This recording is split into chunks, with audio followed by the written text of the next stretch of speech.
दो तीन मांगे ऐसी थी जो मुख्य मांग थी, कहीं न कहीं सरकार पीछे हट रही थी, प्रशासन कहीं दबाव में था, इस मांगों को माना नहीं जा रहा था।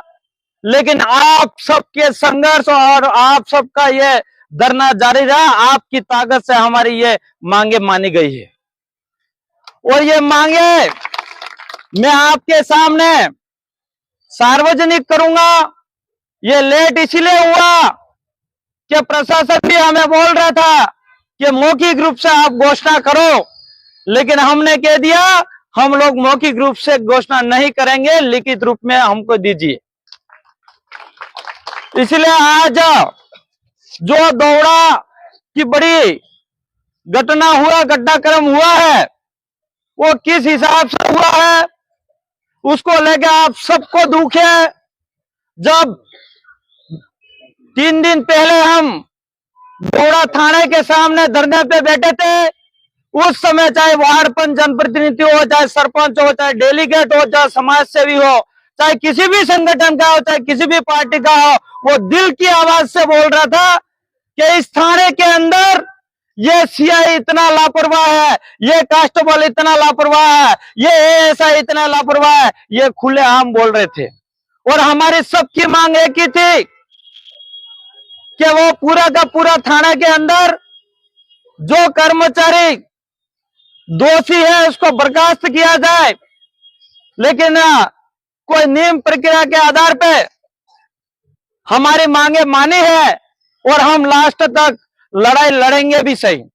मैं प्रशासन को भी कहना चाहूंगा, विधायक होने के नाते मैं बर्दाश्त नहीं करूंगा, बर्खास्त करने की क्षमता रखेंगे हम, ये बताना चाहूंगा। और ये जो फर्स्ट जो बताना चाहूंगा, दौड़ा ब्लॉक के अंदर तेजकरण जयकरण पुलिस निरीक्षण अधिकारी पुलिस थाना दौड़ा सस्पेंड। इसके बाद जो 4 नीचे के कार्मिक है उनके मैं नाम सुनाना चाह रहा हूं। वलमराम पुत्र दूल्हा उप निरीक्षक suspend, Suresh Kumar head constable suspend, Pushpendra Singh suspend, Madhav Singh suspend. ये सब आपकी ताकत से हुआ है। ये आवाज मेरी नहीं थी, ये आवाज आपकी थी। साथियों, सोशल मीडिया पे काफी सारी बातें भी चल रही है।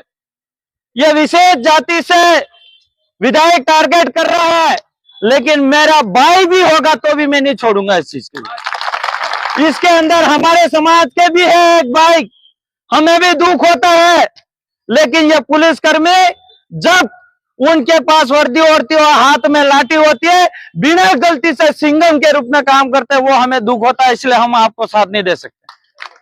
हम जनप्रतिनिधि हैं, हम समाज के आम व्यक्ति नागरिक के नौकर हैं। आप लोगों ने हमको जिताया है, आप जैसा बोलोगे ऐसा ही काम करेंगे हम लोग। इसलिए ये हम इसमें किसी भी प्रकार से समझौता नहीं करेंगे। रही बात जो कल एक मुकदमा दर्ज करने के लिए एसपी साहब को रिपोर्ट दी थी, उसको भी मैं बताना चाहूंगा।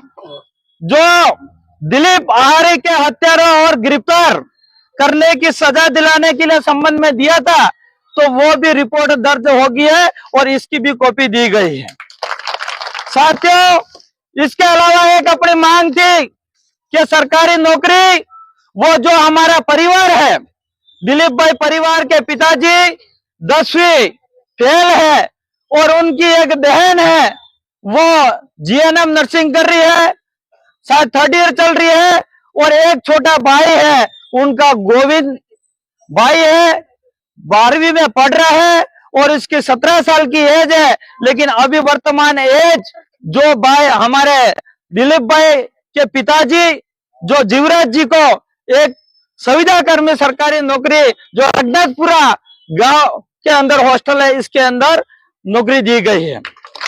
इसके अलावा 2 महीने के बाद, 1 साल के बाद एक माँबाड़ी जो उनका बच्चा है उनको दी जाएगी। ये दोनों है। मैं ज्यादा बातें नहीं करके इसके आगे जो हमारी मांगे थी लगभग लगभग माने गए। मेरे से पूर्व में जो एमपी